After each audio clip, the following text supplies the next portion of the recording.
And I know on that last one, they pressed this over. Man, we good on that, Tony. We the best in the NFL on that. We the best in the NFL. Hey, I'm telling you, when you look at it on film, when you look at it on film, Number 12, Jeremy Ross with the kick return. No, on the zero, couldn't. I was going to get Hey, what you got to do is set it down. If you set it down, just Set it down. You already passed the ball. In other words, don't look at Tony because the safety's coming out of the top. Yeah, I seen it. Right, so when you run, look at it. But look at, I'm throwing the ball, you're already over here. Yeah. You should be sat down already. Run like this, don't look at Tony and then stop and say throw it to him. I don't You know think what I mean? you're over the ball. Yeah. As soon as you're over the ball, you should tell me right now. Just give it to him. Stop or you're going. Either way, your head comes out. It looks open, but they're coming out of the It top. did. I knew what you saw because they doubled width. Yeah, All right? yeah, and I had seen it.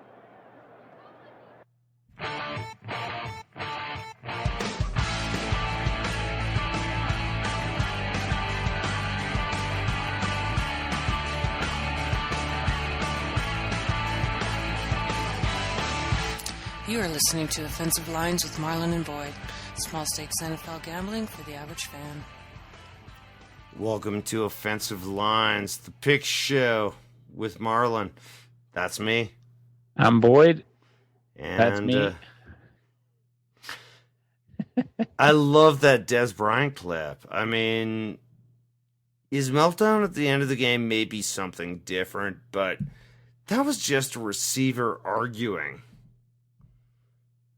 He wasn't even arguing.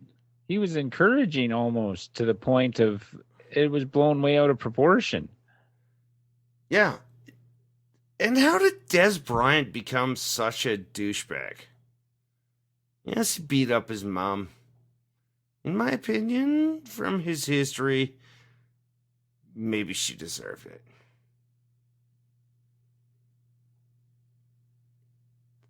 Nah, I don't know about that, but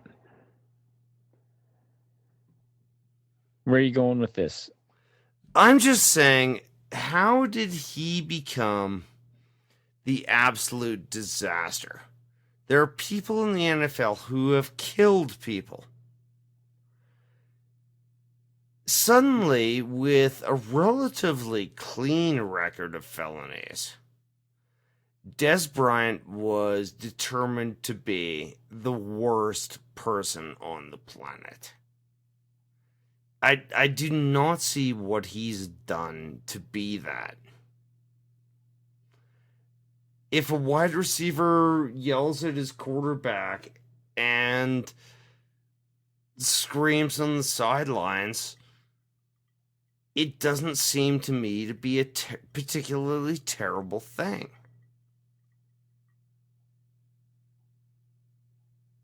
No, I like the passion he displays on the field. And from the clips I've seen of what he said, there was nothing negative to what he said. And what I heard, it was more encouraging. At the end of the game, it looked like an entirely different situation. You know, when DeMarcus Ware is getting in there and separating you from a coach, yes, there may be an issue, but I think Dez Bryant has gotten a bad rap, but... Well, I do too. Well, he kind of brought it on himself, though, too. He's had a bunch of shit off the field. This year, he's kept his nose clean. Beating up your own mother, yes. A lot of people find that offensive, but I personally think, you know, there's this myth on the planet that, oh, mothers will protect their children at every level. No, they fucking won't. That's a fucking lie. A lot of mothers are actually terrible mothers who lead their children into nightmares. Fuck this absurd notion of the Earth Mother who will always protect their child. That is a fucking lie. It does not exist. There are good mothers and there are bad mothers, just like every other relationship on the planet. Like, fuck this notion that mothers are sacrosanct. Fuck it. Oh, I agree. But I mean, there's other maybe stuff, maybe I'm not the best person to comment on this. You know, my mother died when I was 3, so I have no relationship with my mother. But fuck it, the notion that motherhood is sainthood is fucking crap. Mothers can be as evil as they are good, and don't tell me that somehow there is some sacred bond with your child that you always would protect it. There's a lot of homeless people.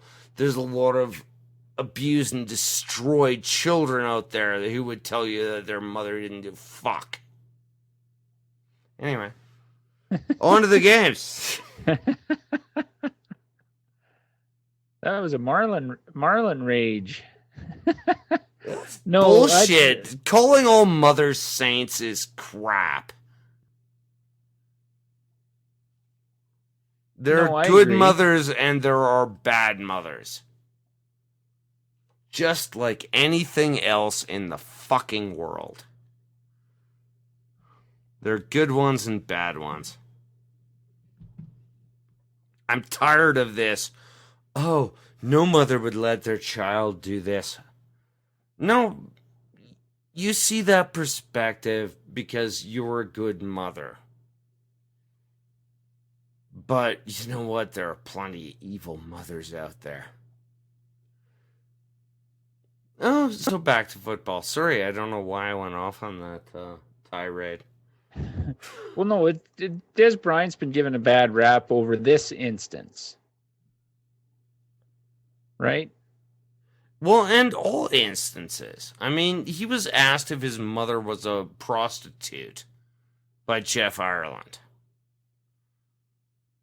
Well, yeah, but Jeff Ireland's an idiot. Well, Jeff Ireland's an idiot, and maybe Des Bryant's mother is a prostitute. And maybe Des Bryant beat up his mother. You know, it's a complicated question. But the notion because a man beat up his mother, you know, maybe he was correct. Well, he could be, but we don't know all the situations that occurred in that family. But Des Bryant in this instant, I think the word family there is fucked up. I mean, he's obviously had a ridiculous childhood, but okay, how many felonies has he been charged with? To my knowledge, the one. right? But he's had a bunch of stuff. Like he racked up bills at jewelers, and it seems like character assassination. He's a fucked up idiot. But is he the worst villain on the planet? No. But that Marlon, every time somebody yells on the sidelines, I was so happy to see that they actually had audio of what he was saying, because it looked like he was a raving lunatic screaming at Romo like a Terrell Owens would do. Yeah, and I'm defending him. That's my whole position here off that audio is... Now, at the end of the game, it did look a little less defensible. But in that case, he seemed to be screaming, I could be there. And then Romo and the offensive coordinator explained to him why he fucked up the play. Yeah. And he actually seemed to get it and understand it. It's like, you can't look back. Either you have to wave that you're going forward, or you're going to squat in your route. That's one of my favorite football plays, audio sort of sideline things I've seen in a long time. You actually saw what they were trying to communicate in the sideline. That was a great clip. Yeah, that to me was as good as the clip of Stafford. I thought that one was as good. Muddy, but it's still great shit. But all right, Let's get to the games. Indeed. The Thursday night game. Cincinnati, 3-point favorites going into Miami. Now, I don't know what Cincinnati is yet. I still don't. Did that prove anything to you, what they did on Sunday against the Jets? Nothing. They're schizophrenic. They're 5-2, or 6-5-2 now, I think. This said, it's a tough week again. We haven't bet a Thursday all year. And in general, our principle is we don't bet Thursdays. That pass rush, that D-line versus Miami, who has given up the most sacks in the league by far. Turn over the ball a lot. Tannehill turns the ball over a ton. They have no running game. And they were destroyed when they got to a 17-3 or 17-7 lead against New England, and the New England just blitzed them. That's all they did. They brought 6 and 7 guys every play. And Miami utterly fucking collapsed. Here's the scary part about Cincy. On the road, lost to Chicago, lost to Cleveland, beat Buffalo in overtime by a field goal, and beat Detroit. Their best win on the road is Detroit on a last-second field goal on a shanked fucking punt. This still counts. We can keep it in the mix. I'm not 100% sold on this game. Well, I'm never thrilled about a Thursday game, but in a week slate, Cincinnati 6-2. Miami is giving up 4 sacks a game. Yeah, well, the Bengals are rushing for nothing here. Oh, I know, but 33 yards last week for Green Ellis was their leading rusher, and 27 for Bernard the week before against Detroit. But did they have to? We were horse gambling. Yes, so we didn't pay much attention to it. How did Cincy get to 49? Turnovers. Dalton threw for two pick 325. sixes, but they still scored 35. Yeah, Dalton. Yeah, but the old ginger-haired freak. He's thrown for over 300 yards the last 3 games. And they've only had one rushing game come close to 100 yards this year. And Green Ellis had 86. Cincinnati to Miami is not a time zone change. I kind of like this game a fair bit. Okay, well, we'll keep it in the mix. And I was a Miami booster for the first part of the season. We won some money on them. It's not like I just think Miami sucks. But at this point, I'm starting to think Miami sucks. Well, this is when they usually make their run, so we'll see. They did this last year, too. Next game up.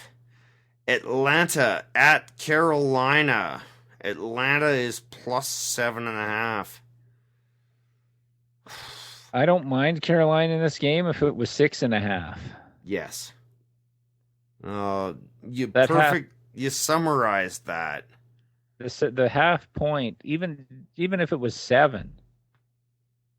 But Arizona just destroyed Atlanta. Arizona in the desert is 4 points. Yeah, but Carolina's good at home too. And that defense looks really good. I think Carolina's a really good team. I mean, in our last podcast, I rated them as the 5th best team in the league. Potentially. Like, they were in the conversation. Yeah. I really like Carolina. Well, we can keep this one in the mix too. They've had 10 days off. And Atlanta is a disaster. We've basically accepted that our 8-1 bet is gone.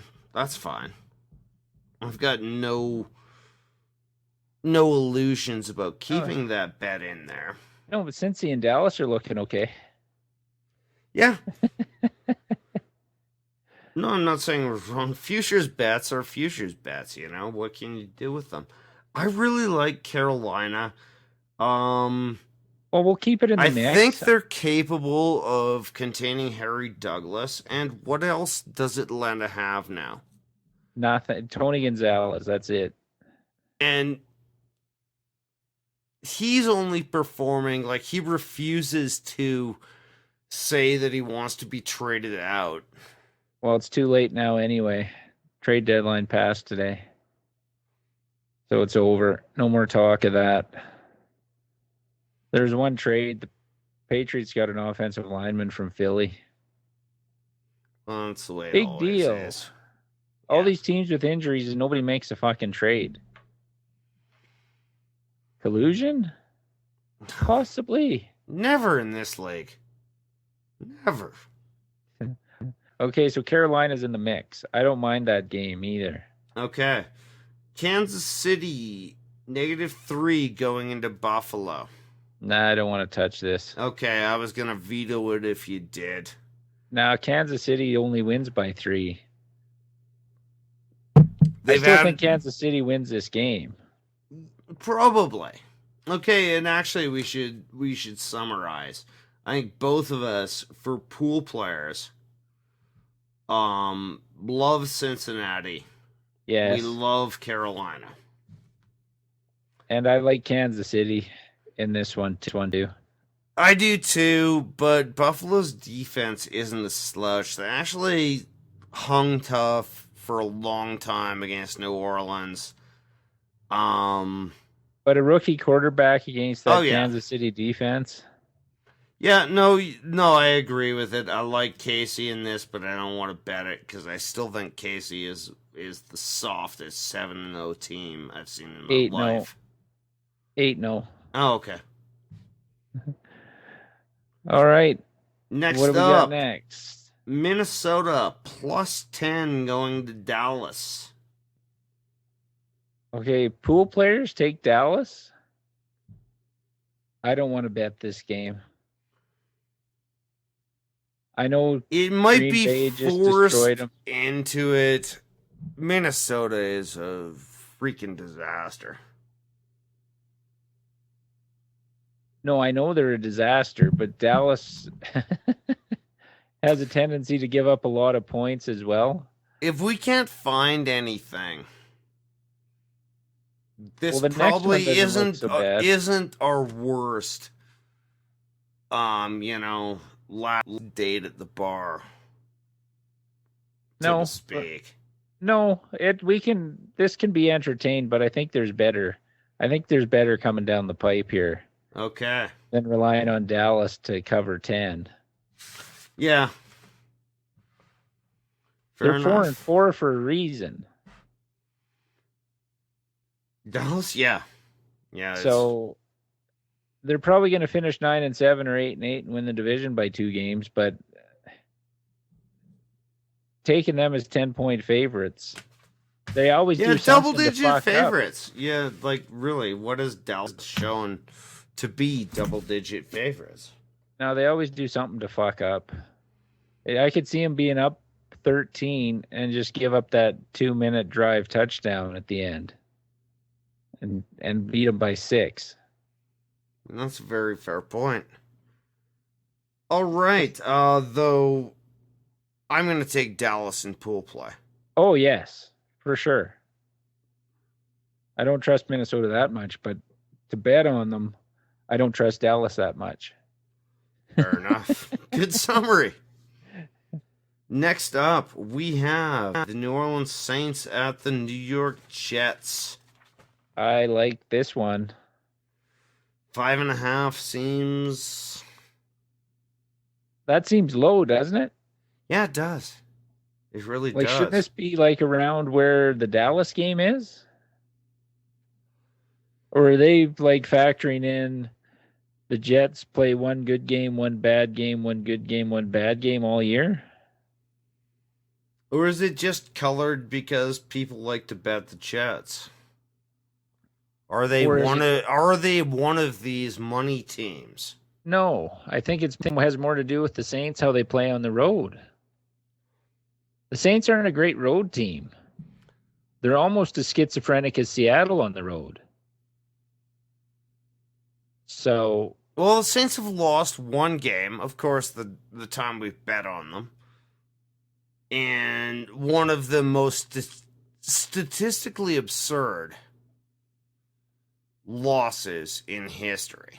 well, I don't even know how you get the ball back 3 times in the last 3 minutes. It seems mathematically impossible, doesn't it? Unless you're throwing the ball. But no, I like this one a lot. The Jets have been plucky, and I admire Rex Ryan. I think he actually is a really good coach. He's probably going to get fired by the Jets, and some other team is going to pick him up. He's a good coach, but yeah, okay, this is definitely in the mix. Yes. Do you agree? Yes. And pool players, New Orleans all the way. Because I think New Orleans is one of the best teams in the league. Come marching in. Yeah. They're in my top 10. Next game up, and we are not allowed to bet on this game by our rules because I'm a Chargers fan. It is currently even,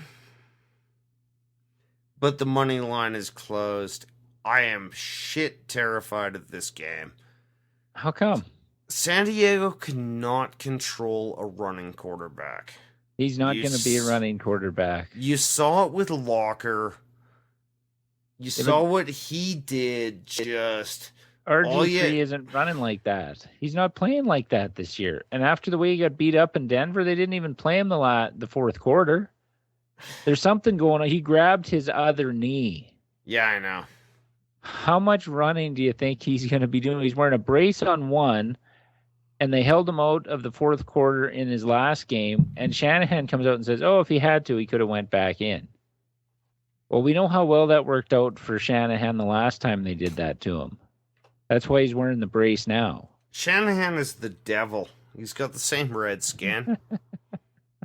Just put little horns on him. And I'm just going to reference, like, you found that great PR post from Denver the other day. Yeah. It's hilarious.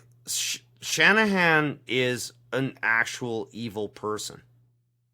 He declared himself the ultimate leader. As I said, only Stalin does that. Maybe Hitler. Jesus, we've got a Hitler and a Stalin reference in the Hitler was the uber leader. Stalin was the ultimate leader. It's language. But I'm really worried about this game. I honestly don't care. The Chargers can lose or win, but they look like a fucking football team again after 3 years of Crater Face, Norv Turner. I really don't care. I mean, this is a fairly even matchup. I actually like the pick'em nature. No, it's not an even matchup. How is it an even matchup? I've taken San Diego in our pick 5 pool that we're in against the spread. If we could bet on this game, I would bet on this game. I wouldn't. I'm very frightened of this game. No way. They're going to have no answer for Woodhead. They couldn't stop Marino out of the backfield on the screen passes. Woodhead's going to have a monster game. Well, let's see how the Chargers do if Washington realizes, oh, we have 2 good running backs and we can just ram the ball down the throat. Oh, like they did in the first half at Denver and then decided that we won't run the ball in the second half. Jesus, I hate not the think- Shanahans. Do you not think San Diego has a decent defense? I think they could stop the run better than Denver did.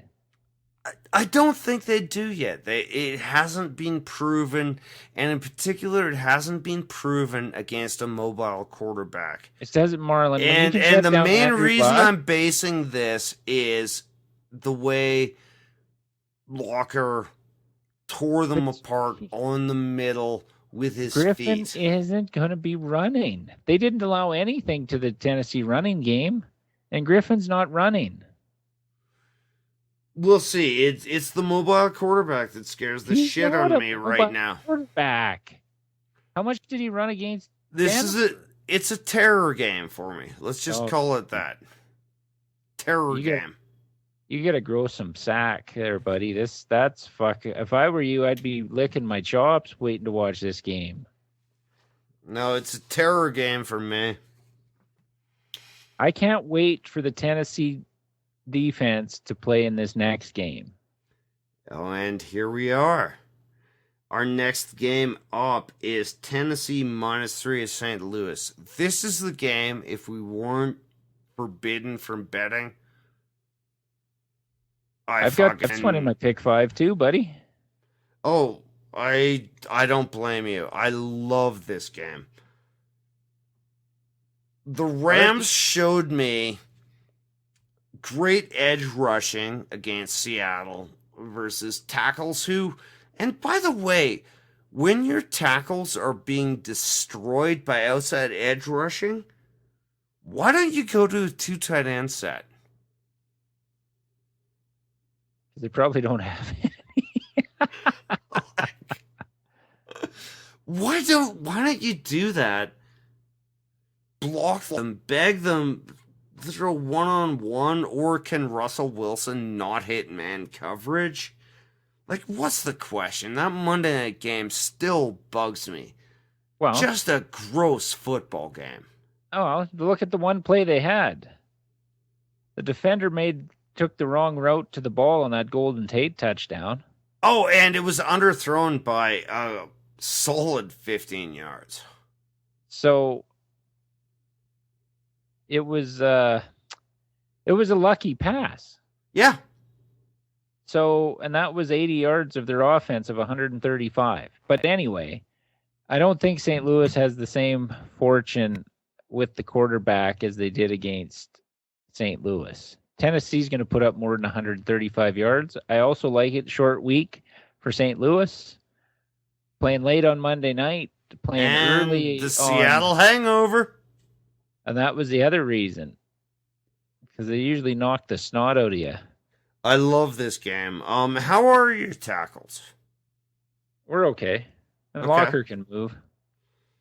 Because that's what beat it. Like, those tackles, it was ridiculous what St. Louis did. I mean, traffic cones, you, me, anyone could have been out there and provided more protection for Russell Wilson than what Seattle did there. This survivor pool, I honestly would say, if you're in one of them, this is a Tennessee win. Good call, I love buddy. this game. Yeah, me too. Next game up, Philadelphia to Oakland. Everything is off the board. Yep. And I would take it in this. I would take Oakland. Yeah, Matt Barkley going home isn't going to help. Matt Barkley, who whatever, Chip Kelly is falling apart and discovering that it's not, when you don't get to pick your opponents, it's not that easy to beat them by 35 points. And when you don't get to just recruit the top players in the country and cycle in 3 quarterbacks who don't care about getting injured, you know, those quarterbacks aren't quite so likely to go, okay, wait a minute, you want me to do this? So I will get injured and never make money, and it benefits you. Wait a minute. Well, I don't know what happened to them. They had that first half against Washington. Well, because Vic was ready to run through a wall in that game. And after that, they realized, wait a minute, this offensive system is going to kill me. They've never looked as good as that first half of the first game. And Not again, even close. By his own quotes, Kelly said, this system needs quarterbacks because they're going to get hurt. Now, how do you entice a good quarterback to play in that system? When you've already described it as a system where you're going to get hurt. Yeah, but the league's struggling for quarterbacks now as it is. To get two that could play that system and run and throw. And again, you don't get to choose your opponents. You don't get to fucking line up 7 cupcakes that you can just smash in the teeth. Oh, wait a minute. Everyone here is a professional athlete. Everyone here is as good as anyone I've ever coached. Fuck you, fat boy. Anyway. Tell us how you really feel about Philly. It's a game we can't even bet on. Or that we wouldn't bet on anyway, but well, yeah, we might if there was a line. I might take Oakland in that one. That's something we should do for the website, is just a GIF that goes from happy face Kelly to more and more depressed, and then intercut it with more and more how he is blaming the fucking athletes. Oh, well, we missed a block here, we missed a block there. He is blaming the athletes more and more for the failure of his fucking system. I think he's a fucking piece of shit, and I wish he'd go to prison and be raped to death. There were, to be fair, it's not exactly cupboard was full when Andy Reid left. Oh, I know, but the defense was all delight. Year. Just watch it. Just watch it, and he blames more and more. Well, we missed this block. He's blaming the athletes, though his system is unsustainable. All right. Like, I'll lay 5-1 right now. Do you think he's a coach at the end of next year in the NFL? Yes. Well, okay, only because he's banned from coaching in college until the next year. Oh, wait, NCAA violations that you were able to stack your team and cheat? Yeah, fuck you. All right, next game. Tampa Bay at Seattle. Tampa Bay is getting 16.5 points. I'm not touching this game, even though Seattle will probably win by 30. I agree. I'm pool play. I love Seattle, but yeah, I'm never laying 16.5 on that team, even at home. No. Maybe if it was Jacksonville again, but not this time. Nope. All right. Next game up, Baltimore. -2.5 at Cleveland. I don't want to touch this one either. I really think Cleveland would be a nice 220 pick as an underdog. Why? Because they got close with Kansas City? Jason Campbell isn't Whedon. That defense is for real, and Baltimore sucks. Yeah, they might suck, but I think Cleveland sucks more right now. No discernible running game. I don't trust Cleveland. If they had Hoyer, Baltimore have a discernible running game? If they had Hoyer, I would say maybe. Cleveland's defense is far better. Jason Campbell, who we talked about in the last podcast, who was our worry about that KC Cleveland bet. I actually called that one. I called that shot. I'm going, how much worse can he be than Whedon? He actually came out and was a marginal NFL quarterback against one of the top 5 defenses in football. Baltimore isn't one of the top 5 defenses in football. Their offense is terrible. Cleveland has the best cover corner in Hayden in the game. They've got Josh Gordon who's starting to go. I like this as a money line bet. Well, we'll talk about it at the end. I'm not sold on Cleveland. I'm not sold on Baltimore either, but what was our famous line? Well, it's two shitty teams. And 2 shitty quarterbacks. Yeah, fair enough. Well, we'll see where we're left with at the end. I still don't think that's a crazy bet. I am taking Cleveland all the motherfucking way. No, I would take Baltimore. Cleveland at home, getting 2.5. Trust me, listeners, this is money.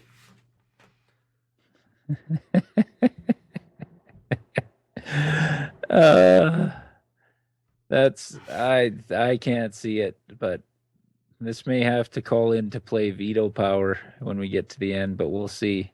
See what we're left with at the end. Okay, next game up. We have Pittsburgh plus 6.5 at New England. Not touching this one either. No, and New England can't score. My fade Cleveland philosophy Pittsburgh runs into another team that is also over bet. Right? Like, yeah, New England doesn't score enough points. Usually we get about 2 points because people bet Pittsburgh.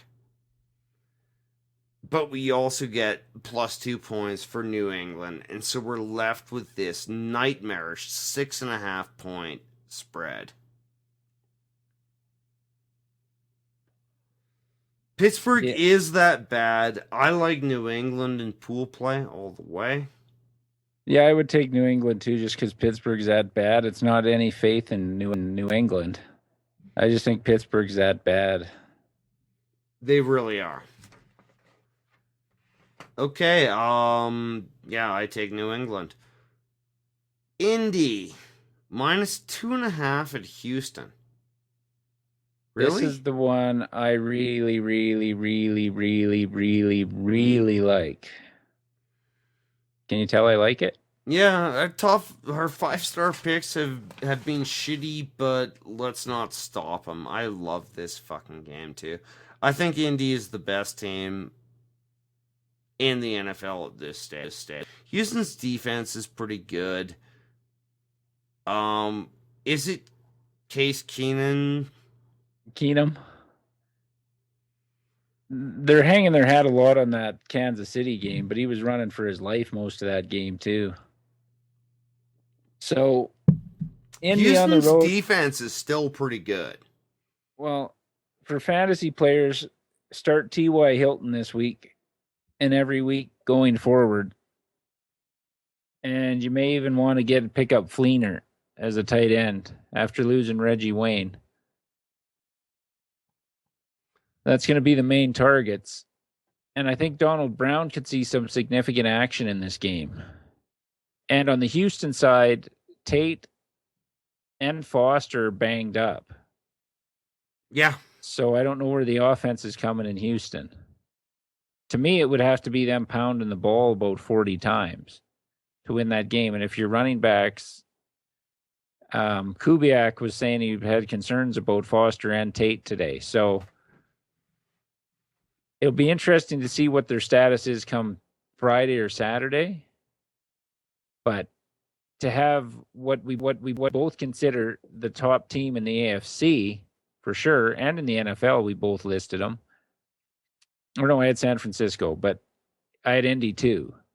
Yeah. So I think we bet that right now. Yeah, absolutely. Book it. So our $10 bet, Indianapolis minus 2.5 at Houston. pays $19.09. It seems to me like a bit of a gift, like under a field goal. Well, and you've got, even if it comes down to a And field goal, you've got the Indy's best playing kicker. with Pat. Houston is playing with desperation. I mean, I love it. Well, and Indy's still playing for a home field playoff game here in the first round, because I don't think they're catching Denver or Kansas City just with their 2 losses already, but they're playing for the 3rd seed. Okay, and for the final game of the week, we are going. Chicago is getting 10.5, going to Green Bay. I like it. I wish it was 10. I like it. I even like it at 10.5, man. That Chicago defense has utterly been decimated by injuries. Yeah, but can Chicago still put up points? No, I don't think so with Josh McCown. Well, they put up 41 against the Redskins. Is Green Bay's defense discernibly better than Washington's? Yeah, I think they are, honestly. Well, the Vikings put up 34. Christian Ponder put up 34 points. You got that? 14 of those were garbage. Oh, I don't care. Garbage or not. I hate losing bets in garbage time, praying that they don't, oh, come on, hold them, hold them. You know, that's why we have to start backing more dogs, you know? Yeah, but well, okay, what do we have in the mix here? That one's in the mix. I think we both agree there. So let's move right now. We've got in the mix. We've got Cincy. You know what? Just on principle, fuck it. It's night. Who? We liked Cincy -3 on Miami.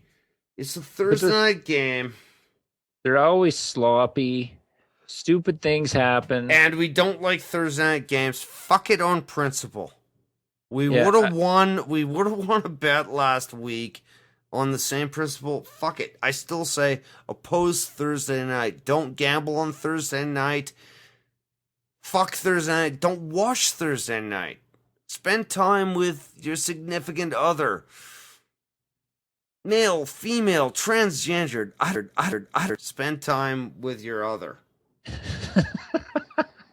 Like the checkbox on your driver's license form.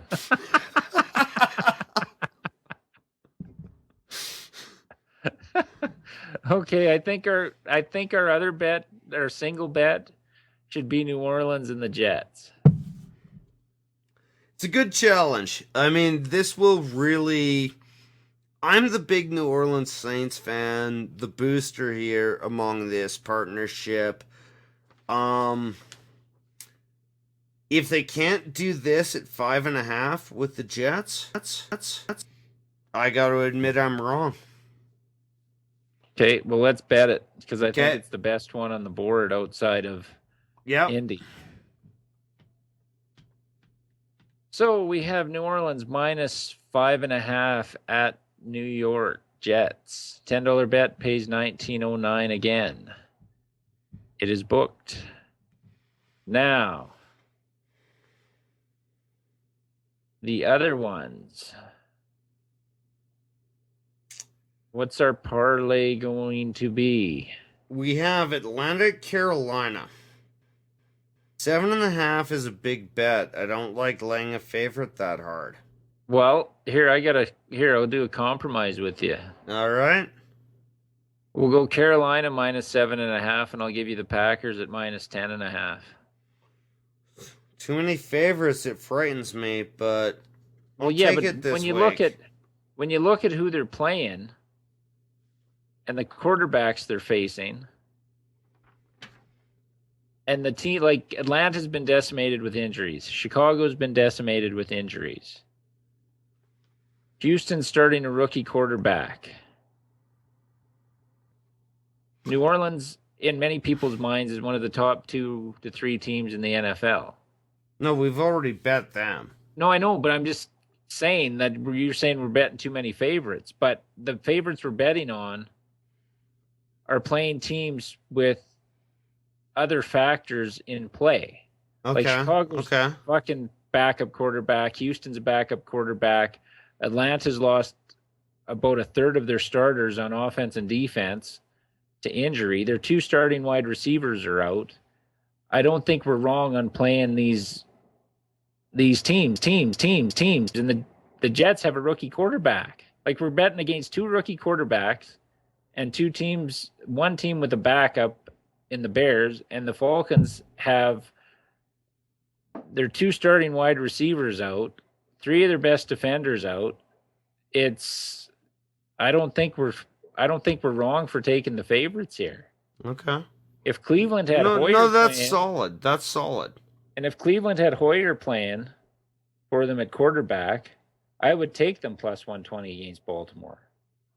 But it's Jason I'm Campbell. a Jason Campbell fan. I think he's just gotten fucked. Well, I would rather hang my hat on Aaron Yeah, Rodgers. no, I agree with that. Let's book that as a parlay. All right, so we have Carolina minus 7.5. My team. Facing Atlanta at home. Oh, we have by the Green way, Bay. now that I've identified Carolina as my team, they are doomed to disaster. Okay, thanks for that. Yeah. Now we have their second game is Green Bay at home facing the Bears minus 10.5. Our $10 bet pays $36.45. So to recap, we have New Orleans minus 5.5 at the New York Jets. $10 bet pays $19.09. We have Indianapolis traveling to Houston minus 2.5. $10 bet pays $19.09. And our parlay bet for the week, Chicago at Green Bay minus 10.5.